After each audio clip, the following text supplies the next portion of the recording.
What's going on, guys? Ryan with Jedha Patrol, back with another video. Today, I have something that I forgot I ordered, but I'm glad I did. Maul versus Ahsoka. Let's check it out.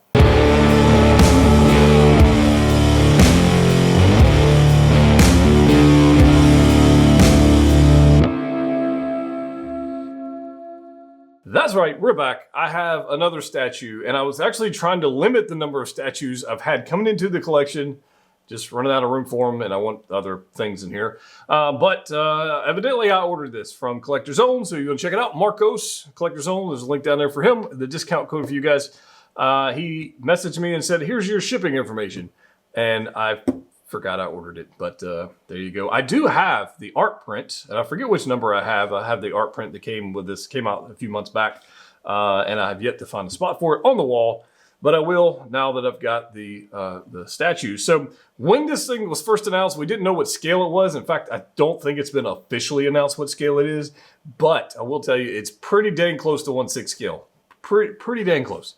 And we're going to look at the Maul head sculpt, the Maul figure versus the Hot Toys figure, and Ahsoka versus the Hot Toys figure, as best we can because they are statues. So the main thing of this is it's going to be based on Season 7 finale of Clone Wars. So epic battle between Ahsoka and Maul on Mandalore, and it's just fantastic. And if you haven't seen that final season of the Clone Wars, you're crazy. I don't want to tell you. But here we go. There's a couple things that I like about this thing. There's a couple things I don't like about it. We'll get into that. Overall shelf presence is amazing. It is great.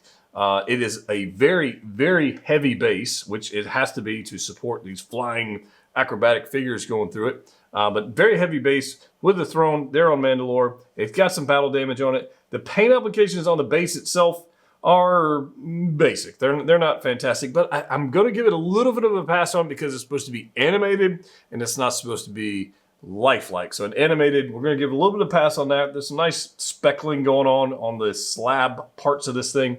And if we rotate this thing to the back, we'll see some like lava-esque battle damage, fiery stuff going on in the back.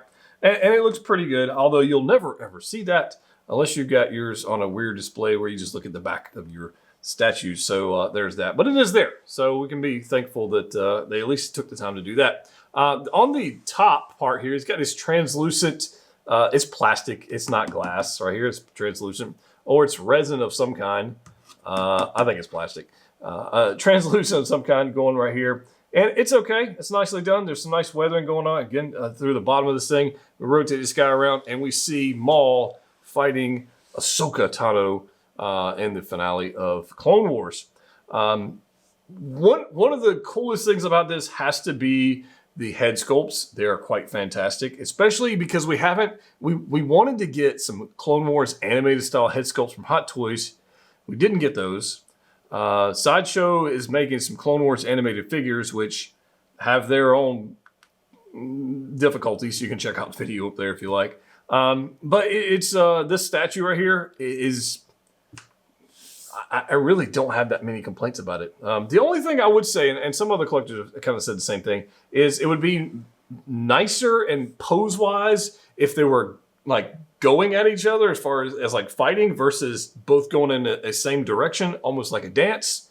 But that might be a little bit of a nitpick. It's quite fantastic. So what I'm going to do, if I can, I'm actually going to pop the figures off of this base. We'll take a look at them close up and get an idea of them. We'll compare the Hot Toys head sculpts for each figure against the statue head sculpts. And I think you'll see something you might like, and it might help you make a decision on whether or not you want to pick this guy up. So here's Maul, and I've got him off of the stand, and it does peg in right here. And it's a fairly sturdy peg.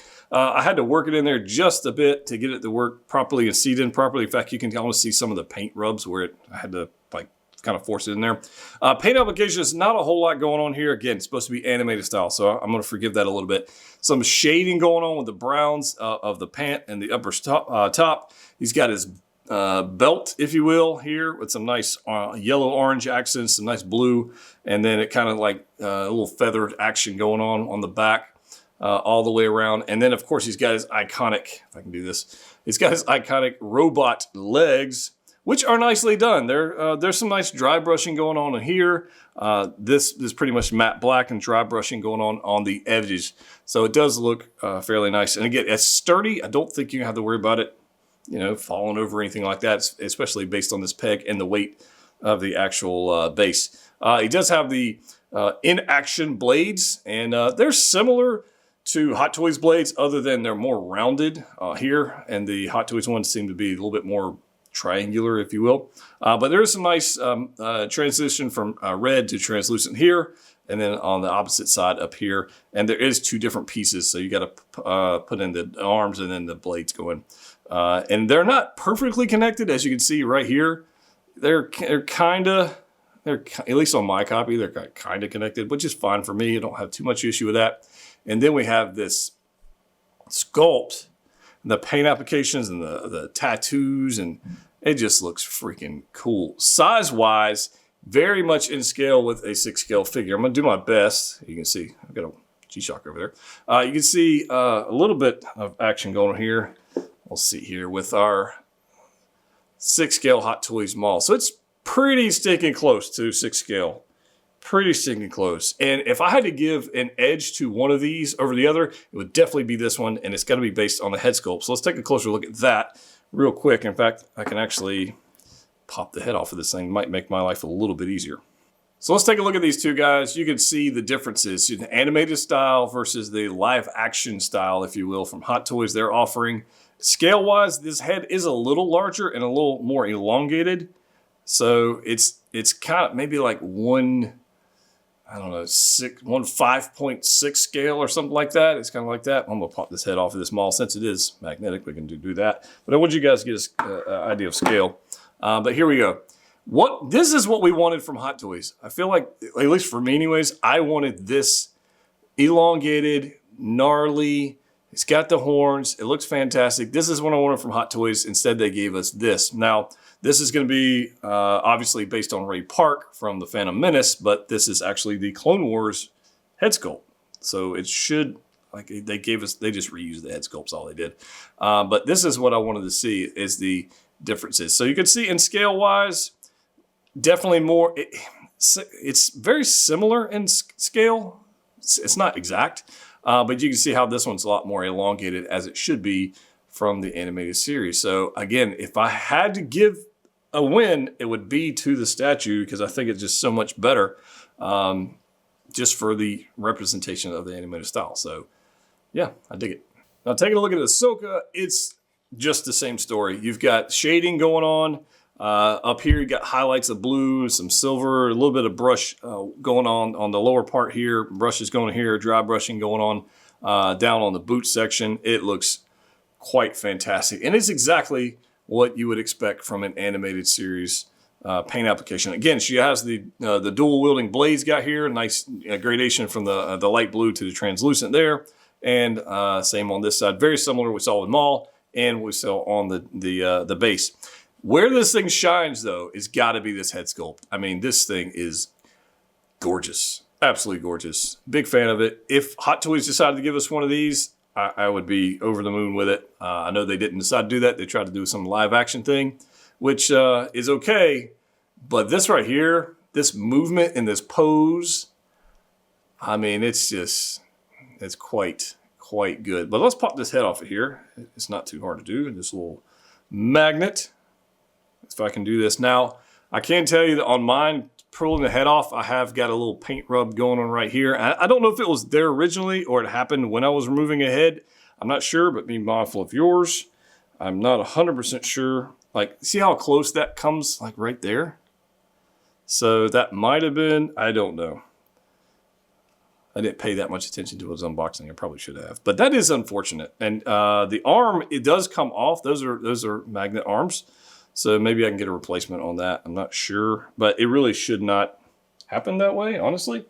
It shouldn't be built to where you're going to have that issue, but there we go. So let's look at this head sculpt. We're going to break out the Hot Toys head sculpt right now. So here we go. These are the 2 we got to deal with now. And the scale seems a little weird, right? This is much larger, much wider, much more exaggerated, but it's not, I don't know. I'm having a hard time with the scale on this one.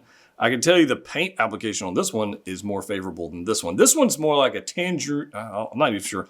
Not sure what color orange you would call this one. This one feels more accurate to the show, and they both look pretty good. Now, this one right here, when Hot Toys first announced this, I was super excited about this. I will tell you, over time, I'm kind of leaning more towards the Rosario Dawson version, hoping that one really blows this one out of the water, but we'll see. But as far as the animated series goes, the statue wins again, in my opinion. You guys can let me know in the comments section down below.